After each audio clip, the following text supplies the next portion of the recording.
Given below are two statements, one is labeled as assertion and the other is labeled as reason. Assertion है कि alpha halo carboxylic acid on reaction with dilute NH3 gives good yield of alpha amino carboxylic acid. यानी जब alpha halo carboxylic acid है, जब NH3 से reaction करता है, अच्छी यील्ड आएगी अल्फा अमीनो कार्बोक्सिलिक एसिड की। लेकिन जब आप यील्ड जो अमाइंस बनाते हैं फ्रॉम अल्काइल हैलाइड से रिएक्शन करने के बाद अमाइंस की अमोनिया की, तब जो अमाइंस की यील्ड है बहुत कम होती है।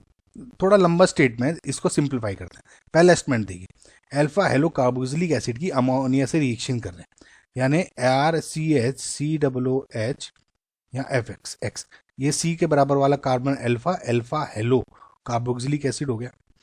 अब इसकी जब आप NH3 से रिएक्शन करते हो तो क्या होगा, ये रिएक्शन करेगा इस पे, ये ब्रेक हो जाएगा, ठीक है, NH3 तो RCHNH2 हो जाएगा, H पॉजिटिव निकल जाता है। डायरेक्ट लिख रहा हूँ मैं रिएक्शन, आई होप आपको ये समझ में आ गया होगा, ठीक है। NH2, ठीक है। अब इसमें NH2 है, ये क्या है, एक तरह का अमीनो एसिड। अमीनो एसिड को आप बेसिकली कैसे एग्जिस्ट करते हैं बेस्ड ऑन मीडियम, ये COO नेगेटिव और यहाँ NH3 पॉजिटिव, तो ये क्या हो जाता है, ज्वीटर आयन।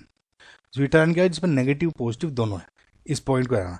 यानी देखिए क्या हुआ कि अल्फा हेलो कार्बोक्सिलिक एसिड से आपने अल्फा अमीनो कार्बोक्सिलिक एसिड बना गया, और इसके बाद ये कहीं रिएक्शन नहीं होती, बिकॉज ये क्या हो गया, ज्वीटर आयन में इंटर कन्वर्ट होता रहता है। तो यहाँ पे ये यील्ड यहीं पे रुक जाती है।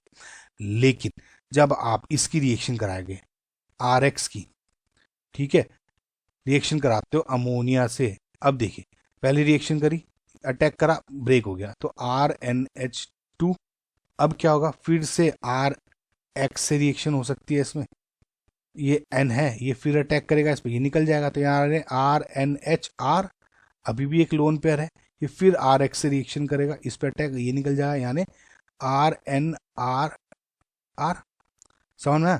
तो जो रिएक्शन है ये आगे आगे बढ़ती रहती है, तो इसका मतलब जो, और ये आगे रिएक्शन कैसे कर सकता है, फिर से RX से रिएक्शन करेगा, और दिस टाइम ये क्या कन्वर्ट हो जाएगा, R4N पॉजिटिव X नेगेटिव।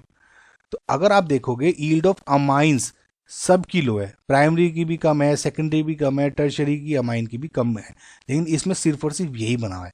समझ में आ रहा है ना आपको गाइस, क्योंकि इसमें रिएक्शन होती जा रही है, तो इस वजह से पहला स्टेटमेंट सही है।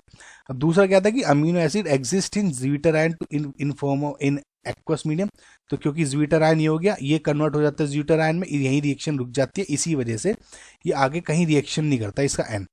समझ में आया? तो ये रीजन भी करेक्ट है। आई होप गाइज आप समझ में आएगा ना, थोड़ा दोबारा से सुनिएगा अगर आपको थोड़ा सा भी कंफ्यूजन है। सो इसमें जो ऑप्शन नंबर 1 इज करेक्ट, यानी both A and B are correct and R is correct explanation of A।